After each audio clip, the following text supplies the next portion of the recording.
Olá, pessoal, meus amigos, minhas amigas, tudo bem com vocês? Como é que vocês estão?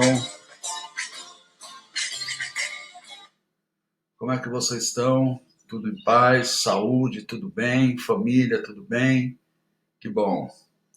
Então vamos lá para mais uma videoaula nossa quarta videoaula, falando agora sobre o histórico da administração. A gente já conversou sobre o perfil do administrador, quais são as habilidades, as competências que ele tem que ter, quais são as características fundamentais para um bom administrador. E vamos entrar agora para falar sobre o histórico da administração, começando lá atrás, na Idade Média, até chegar nos dias de hoje. Tá? Antes da gente entrar na propriamente dita história da administração, vamos ter uma coisa como básica para a gente, que é a de que uma das características da administração é que, ao longo do tempo, ela veio sempre se adaptando às características do cenário social e econômico do momento que estava acontecendo. Tá? E na medida que esse cenário mudava, as metodologias para administrar as organizações mudavam juntos para se adaptar e para poder se integrar com o cenário, com o contexto em que ela estava vivendo. Ok? Então isso vai ser básico em todas as escolas que a gente vai ver de administração até o término do curso. A gente vai ver que sempre foi havendo uma adaptação aos cenários, ao contexto em que as organizações estavam inseridas. Ok? A história da administração, a gente tem flashes desde a antiguidade, tá? Mas ela passou a ganhar corpo a partir do século XX. Tá? Isso por quê? Porque com a Revolução Industrial deixaram de existir os artesãos, deixaram de existir as pequenas oficinas, aquele trabalho independente, profissionais autônomos, aquele pessoal que trabalhava para a subsistência e para a comercialização daquilo que sobrava. E essa comercialização era feita através de escambo, através de troca. Com a Revolução Industrial, deixou de existir esse tipo de profissional e a produção passou a ser concentrada nas indústrias e com o trabalho de operários assalariados. Isso fez com que fosse necessária o desenvolvimento das metodologias de administração dessas organizações. Tá? Com o passar do tempo, a gente viu que essas sociedades começaram a se estruturar em torno das organizações. Tá? E, juntamente com isso, foi haver um movimento crescente de desejo por melhor padrão de vida. E o padrão de vida, como a gente viu, ele é medido, ele é mensurado pelo acesso ao consumo de bens e serviços. Tá? Então, na medida que as pessoas queriam melhorar o padrão de vida, elas queriam ter mais acesso a bens e serviços, isso fazia com que as empresas, as organizações tivessem que produzir mais, e com isso, com a necessidade de aumentar a produção, surgiu a necessidade de administrar esse processo de produção de uma maneira mais profissional, mais eficiente. A administração, ela sofreu influência de vários segmentos. Tá? A gente pode considerar, nós vamos considerar aqui para efeito da nossa disciplina, a influência que os filósofos tiveram, tanto os filósofos da antiguidade quanto os filósofos modernos, a Revolução Industrial, que foi o contexto em que aconteceu todo esse crescimento da administração, a participação tanto da Igreja Católica quanto da organização militar e o trabalho desenvolvido por pioneiros e empreendedores, todos eles voltados para aprimoramento das metodologias de educação. Então vamos lá? Vamos começar vendo os filósofos. Tá? Desde a antiguidade, a administração vem recebendo flashes. Tá? O pessoal não sabia que era administração, não estava fazendo aquilo com o objetivo de administrar, que, como a gente viu, não havia necessidade ainda nessa época, né, de administração, mas eles já tinham alguns flashes do que viria a ser no futuro a administração. Tá?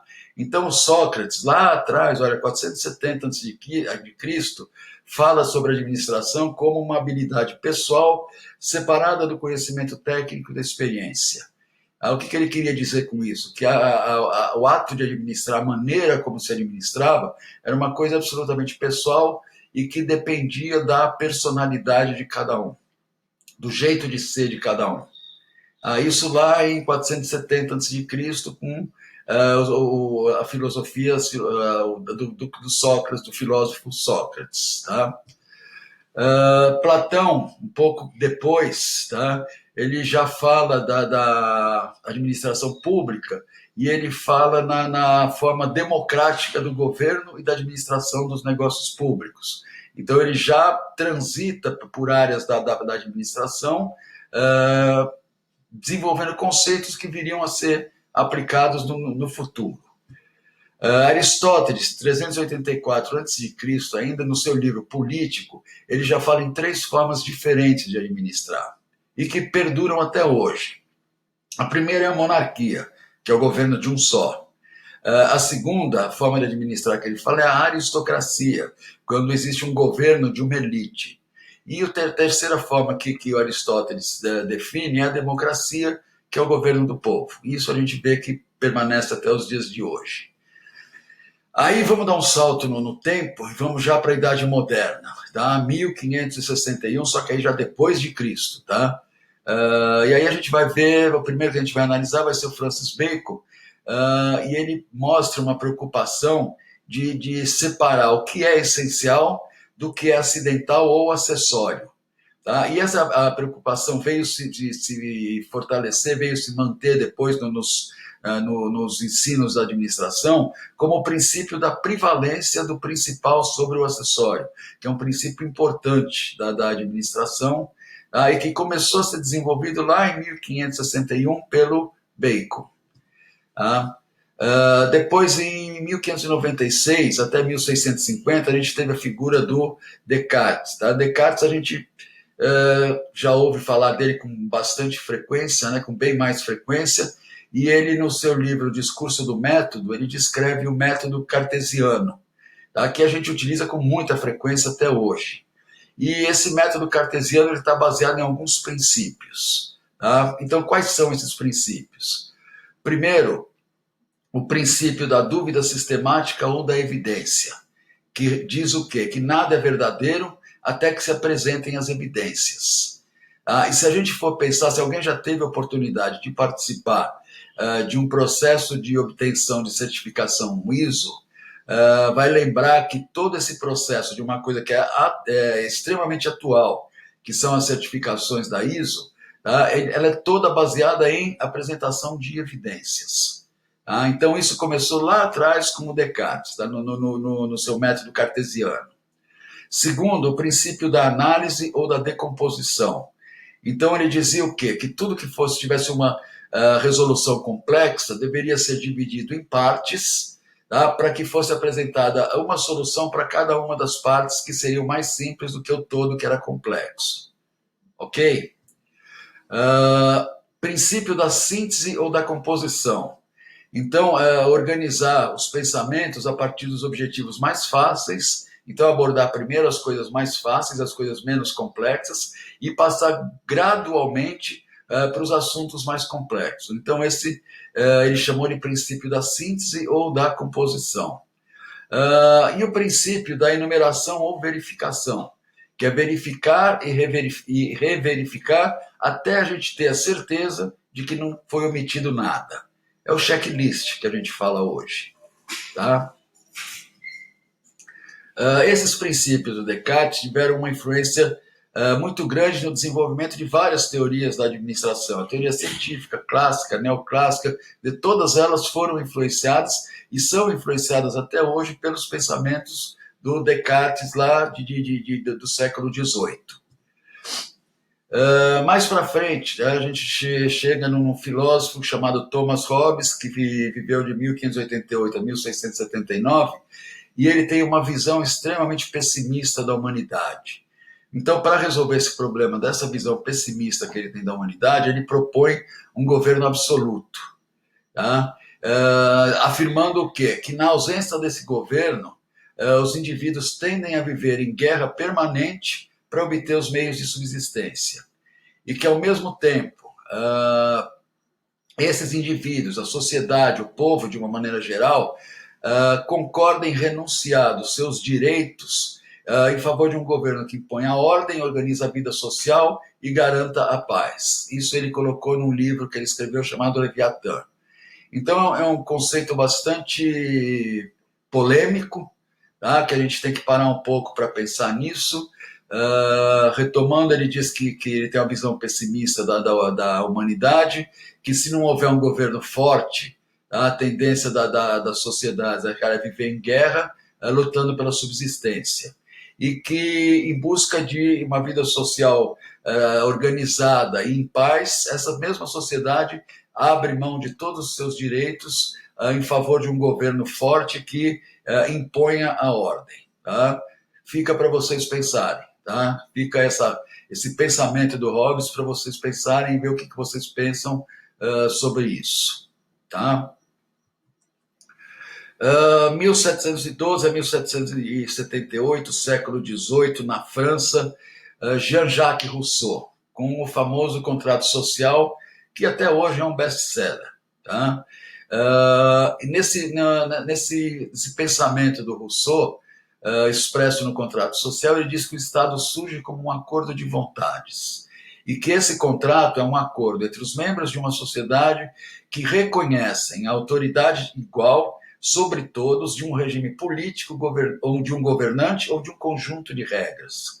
Tá? E ao contrário do Hobbes, o Jean-Jacques Rousseau ele fala o quê? Que o homem é por natureza bom e afável, mas a vida em sociedade é que o deturpa. Então, é uma afirmação que o Rousseau faz que entra em confronto com a afirmação feita pelo Hobbes, porque o Hobbes parte do princípio de que o homem sem um controle forte, ele tende a guerrear pela subsistência, e o Rousseau já diz que o homem é por natureza bom e afável. O que faz com que ele mude essa postura é a convivência em sociedade. O Rousseau também teve outro pensamento que ficou muito famoso, que foi quando ele disse que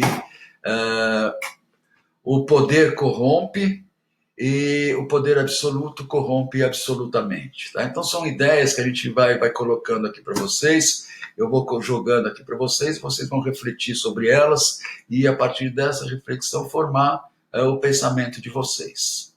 Tá?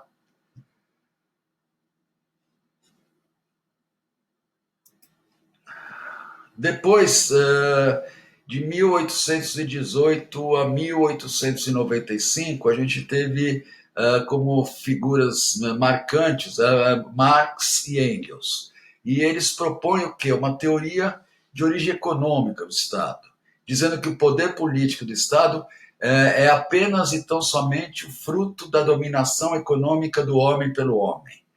Tá? Na medida que surgiu, que foi feita a Revolução Industrial, que surgiram as indústrias, e que surgiu o capitalismo, que os donos das indústrias passaram a ser proprietários dos meios de produção e começaram a pagar um salário para os operários, salário esse que não refletia o que era produzido pelos operários, passou a existir, na visão de Marx e Engels, uma exploração do homem pelo homem, uma dominação econômica do homem pelo homem.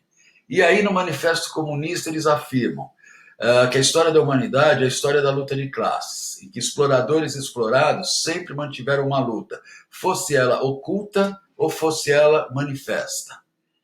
Ok? Então, é uma terceira linha filosófica que influenciou significativamente todos os conceitos da administração que a gente vê hoje. Tá? Aí, quando a gente chega na filosofia moderna, a gente percebe que a administração deixou de receber a influência dos filósofos, porque eles pararam de se preocupar com as questões, com os problemas organizacionais, e passaram a se preocupar mais com os problemas existenciais, sociais, políticos, deixando a administração de lado. Mas naquele período inicial a gente viu que vários filósofos desenvolveram teorias acerca da atividade de administrar. Aí veio a influência da Igreja Católica. Tá? E se a gente for pensar na Igreja Católica, ela sempre teve uma organização de hierarquia e autoridade muito definidos, tá? E uma coordenação funcional muito bem, muito clara para assegurar que tudo fosse integrado, né? A Igreja Católica ela tem uma organização simples, eficiente e que permite que ela, sendo uma organização, uma instituição de nível mundial, seja dirigida, seja comandada por uma única cabeça, ou seja, o Papa. E essa estrutura simples e eficiente da Igreja Católica, essa estrutura simples e eficiente, passou a servir de modelo para que as organizações particulares, as organizações que visavam lucro, se espelhassem e começassem a atuar da mesma maneira. Tá? Outra área que teve uma grande influência sobre o conhecimento do administrativo foi a organização militar. Então, já lá atrás, há 2.500 anos, existia um general filósofo chinês chamado Sun Tzu, e ele escreveu A Arte da Guerra, que também é um livro que perdura até os dias de hoje. Vocês vão encontrar com muita facilidade na internet. É um livro que tem pensamentos muito interessantes, tá? Todos eles muito subjetivos, permitindo várias interpretações, mas o que não deixa de fazer com que eles sejam extremamente interessantes. Tá? E nesse livro ele fala sobre a preparação dos planos, então planejamento. Ele fala sobre a guerra efetiva, quer dizer, as ações táticas, as manobras, as variações táticas. Ele aborda assuntos de terreno durante a guerra, que seria a área geográfica onde acontece o trabalho das organizações. Ele analisa os pontos fortes e os pontos fracos dos inimigos, que seriam os concorrentes. Ele tem toda uma estrutura de organização do exército que passaram a ser utilizada pelos administradores também nos dias de hoje. Além disso, a organização militar ela tem uma organização linear que possibilita que as coisas funcionem como devam funcionar numa estrutura militar. Então, para isso, ela parte de alguns princípios. O primeiro princípio é o princípio da unidade de comando. O que diz esse princípio? Que cada subordinado só pode ter um superior. Se a gente for olhar a parte de administração de organizações, elas funcionam exatamente da mesma maneira. Vamos pensar naquela figura do organograma que a gente normalmente está acostumado a ver, aqueles mais simples, tá? Que é o organograma vertical, aquelas linhas que ligam um quadradinho a outro, com uma pessoa a outra, com uma função a outra, elas determinam a subordinação. E em 99,9% dos casos, essa subordinação se dá sempre a um único superior. Na administração mais moderna, que começou a surgir os organogramas matriciais, coisa assim, a coisa ficou mais complexa um pouco. Mas, no geral, cada subordinado só tem um superior. Tá? Tem até um ditado que é muito comum que diz que é impossível servir dois senhores ao mesmo tempo. Tá? Então, ele está se referindo exatamente a esse princípio. Tá? O segundo princípio da organização militar, que passou a ser utilizado pela administração, é o princípio da escala hierárquica. Então, a gente tem escalões de comando, a gente tem níveis de comando que têm autoridade e responsabilidade perfeitamente definidas. O outro princípio é o princípio de direção. Esse princípio diz que todo soldado, no caso da administração, o empregado, deve saber antecipadamente e perfeitamente o que se espera dele e o que ele deve fazer. Tá? Porque isso possibilita que ele faça pequenas adaptações ao longo da execução da tarefa, porque ele sabe exatamente o que ele tem que fazer e onde ele tem que chegar. Tá? E segundo Napoleão Bonaparte, ele dizia que isso era muito importante, por quê? Porque ele dizia que a obediência cega jamais leva à execução inteligente. Ainda falando sobre organização militar, a gente teve um general prussiano, Karl von Clausewitz, de final do século XVIII, início do século XIX, e que foi considerado o pai do pensamento estratégico. Então ele escreveu no século XIX um tratado sobre a guerra e sobre como administrar exércitos em tempos de guerra. Então ele abordava, tem até um filme, eu não vou lembrar o nome do filme, não adianta vocês me perguntarem, porque eu não lembro essas coisas, até um filme que fala sobre isso, sobre os procedimentos dele, e o sucesso que ele obtinha nas ações que ele empreendia durante a guerra, por causa desse planejamento estratégico que ele fazia. Tá? Outro dado importante, a organização militar ela sempre considerou a disciplina como um requisito básico para que houvesse uma boa organização. Tá? A administração também considera a mesma coisa. Eles diziam que a organização necessita de um bom planejamento científico e não intuitivo. Tá? A gente não discute a necessidade de um bom planejamento científico, mas, mais recentemente, nas análises mais modernas da administração, a gente já vê que a intuição tem um papel bastante importante. Tá? A intuição surge como uma coisa importante também. Tá? A organização militar ainda dizia que os comandantes, assim como o administrador, deve aceitar a incerteza, e a gente nunca tem certeza quando a gente está administrando, a gente nunca sabe o que vai acontecer, então deve admitir que existe essa incerteza e buscar fazer planejamentos de forma a reduzir os efeitos dessa incerteza. Como é que isso chama? Planejamento estratégico. Certo? Com o passar do tempo e o aumento da complexidade, tanto nas operações militares como administrativas,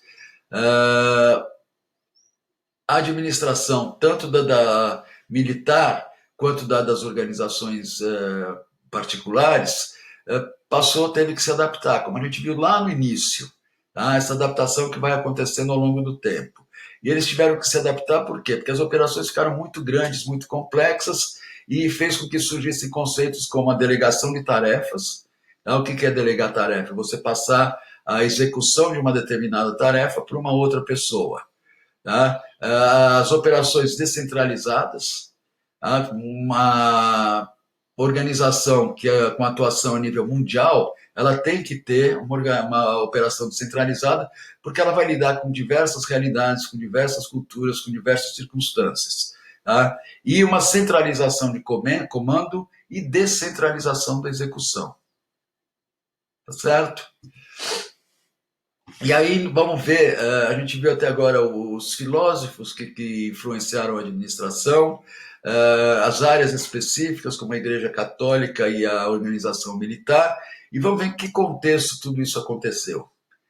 Isso aconteceu num contexto de um grande acontecimento que veio a se chamar Revolução Industrial.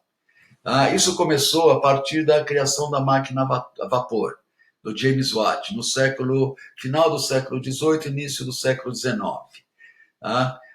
E com essa máquina a vapor, muda completamente a concepção de trabalho, que deixou de ser artesanal e passou a ser mecanizado, modificou profundamente a estrutura social e comercial, e produziu mudanças fantásticas na ordem econômica, política e social.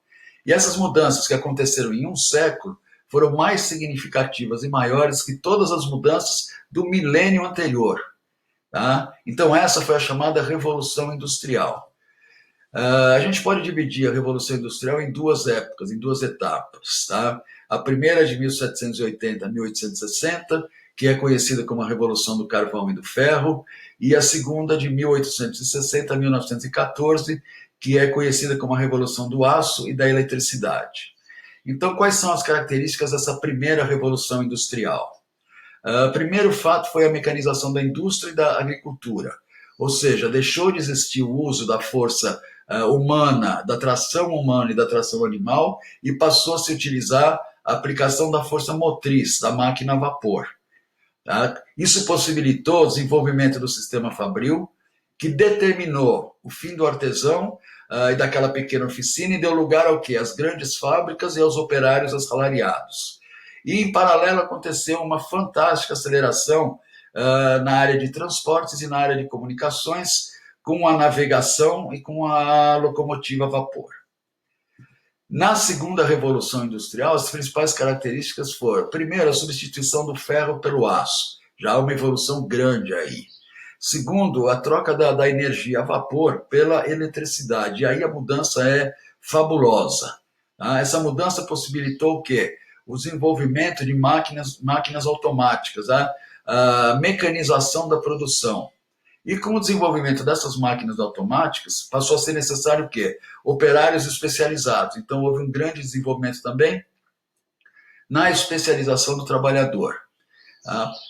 Passou a existir um grande domínio da indústria pela ciência. Então, as ciências, de uma maneira geral, começaram a se preocupar muito com os processos de produção. Aconteceram transformações muito grandes na área dos transportes e da comunicação.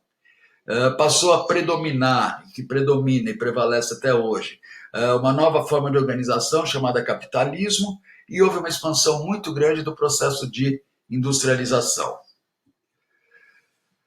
Então, essas organizações, essas empresas, essas instituições, como a gente conhece hoje, elas nasceram lá no contexto da Revolução Industrial, em função do quê? Primeiro, da ruptura das estruturas corporativas da Idade Média.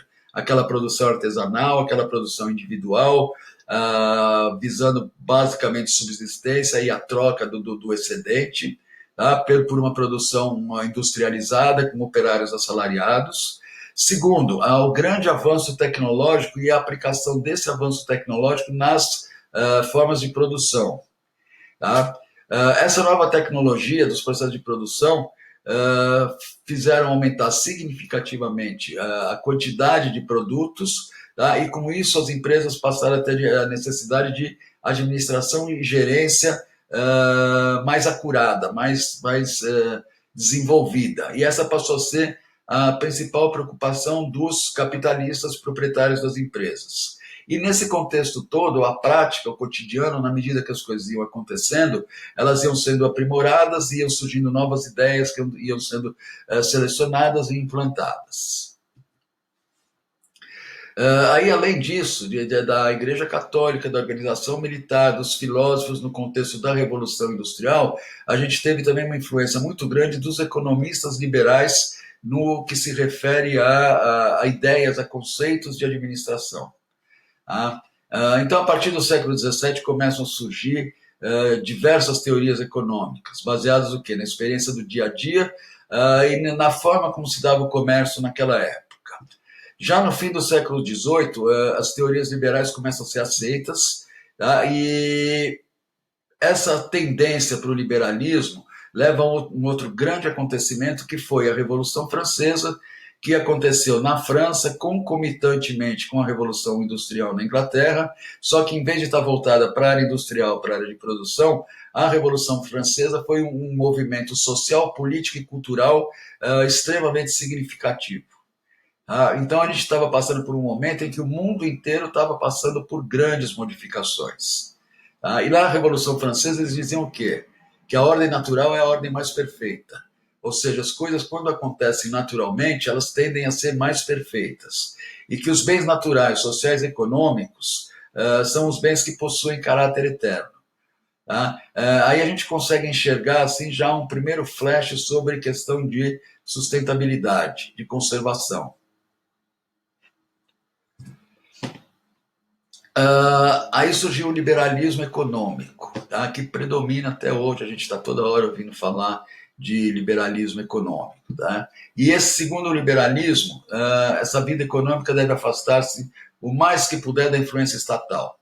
Tá? Governo bom, segundo eles dizem, governo bom é o governo que governa pouco. Tá? Por quê? Porque eles dizem que o trabalho segue os princípios econômicos, e que a mão de obra está sujeita às mesmas leis da economia que regem o mercado de matérias-primas ou o comércio internacional. Então, eles acreditam que existe um fazer econômico no dia a dia que regula tudo, tá? Inclusive as relações com mão de obra, que vai estar sendo influenciada pelas mesmas leis que regem o mercado de matérias-primas. Então, o trabalhador passa a ser também um fornecedor, certo? Mas se a gente for analisar a coisa a fundo, no momento em que passou a existir o capitalismo, que os donos das empresas, os capitalistas, os patrões, passaram a ser donos dos meios de produção e que pagavam salários para os operários e que esse salário sempre era menos do que aquilo que eles produziam, porque a diferença disso era o lucro que ficava para o capitalista. Tá? E nessa época, nesse momento histórico, tá? A inexistência ou a fragilidade dos sindicatos, tudo isso fazia com que os operários ficassem sempre à mercê dos patrões, que podiam ditar as maneiras como as coisas iam acontecer. Então, essa organização natural pregada pelo liberalismo, ela, na prática, não funcionava muito bem. Tá? E o liberalismo ainda tinha como um postulado principal a livre concorrência. A livre concorrência entre as empresas. Então, Adam Smith, que viveu de 1723 a 1790, ele é o pai desse liberalismo que tem como base a ideia do quê? Da competição, da concorrência. Tá? E ele dizia o quê? Que mesmo que as pessoas ou as organizações trabalhassem sempre em proveito próprio, a competição entre elas se encarregava de promover o equilíbrio, por intermédio da perfeita alocação dos recursos sem excesso de lucros. E aí, parando, dá um break, vamos pegar um helicóptero, subir, olhar de cima, e a gente vai ver que não é mais ou menos assim que as coisas acontecem, tá?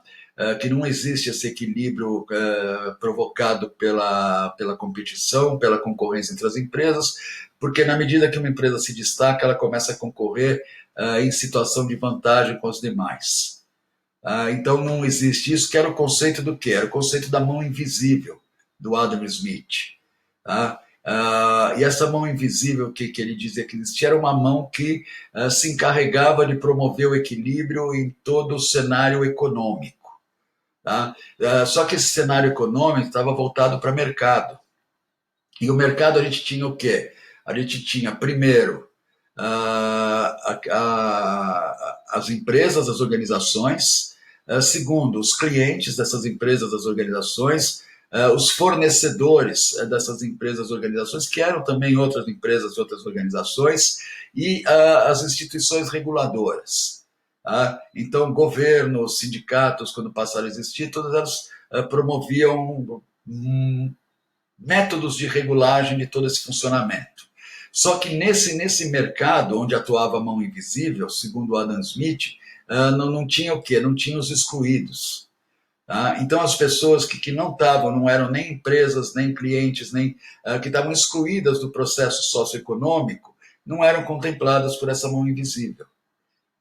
Tá? Então, quando a gente inclui essas pessoas que estão excluídas, a gente para de falar em mercado e começa a falar em sociedade.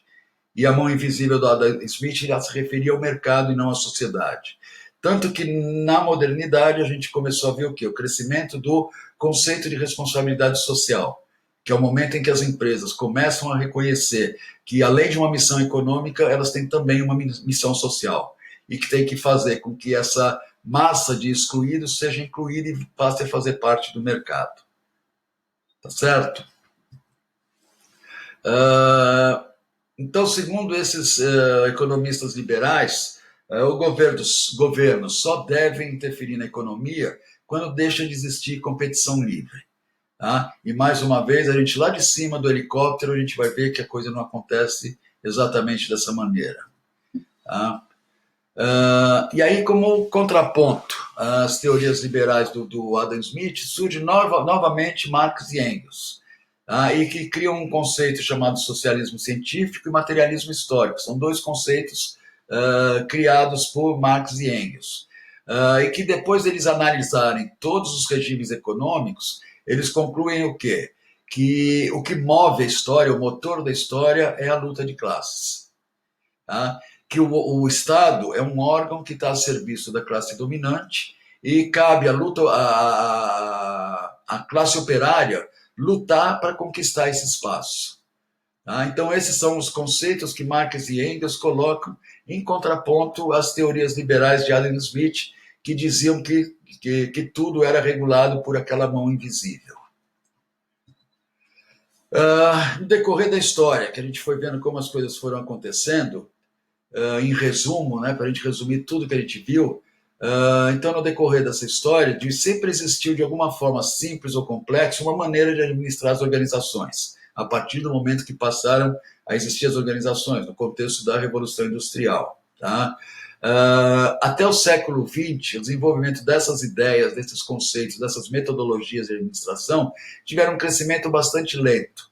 Por quê? Porque as mudanças no cenário econômico, socioeconômico, também eram muito lentas. A partir do século XX, essas mudanças no cenário socioeconômico passaram a se acelerar em função de uma série de acontecimentos de desenvolvimento tecnológico, de desenvolvimento científico, e na medida que elas se aceleravam, elas promoviam mudanças nesse cenário, e como a gente viu desde lá da frente, as metodologias de administração se adaptavam a essas mudanças. Tá? Para desenvolvimento dessas teorias administrativas, houve influência de filósofos como Sócrates, Platão e Aristóteles, lá na filosofia na antiguidade, tá? E mais perto da gente aqui, na filosofia moderna, a gente destacou Bacon e Descartes. Tá? Sofreu influência ainda, essa teoria administrativa, da Igreja Católica, que com a sua organização influenciou demais as metodologias de administração. A organização militar e seus métodos de procedimento também influenciaram demais, principalmente com o conceito arraigado de disciplina. Isso tudo aconteceu num contexto da Revolução Industrial, que foi uma grande mudança no cenário socioeconômico da época. Surgiram os economistas liberais, com destaque para Adam Smith, que apresentaram conceitos, ideias de como gerenciar todo esse processo socioeconômico e que influenciaram todo o processo de criação da atividade da administração. E em contrapartida, em contraposição ao Adam Smith, surgiram Marx e Engels, que falaram em socialismo e sindicalismo. Tá? E a contraposição entre essas ideias liberais do Adam Smith e as ideias de Marx e Engels fizeram com que houvesse permanentemente um constante debate entre essas ideias, uma constante definindo o que Marx e Engels colocaram como lutas de classes.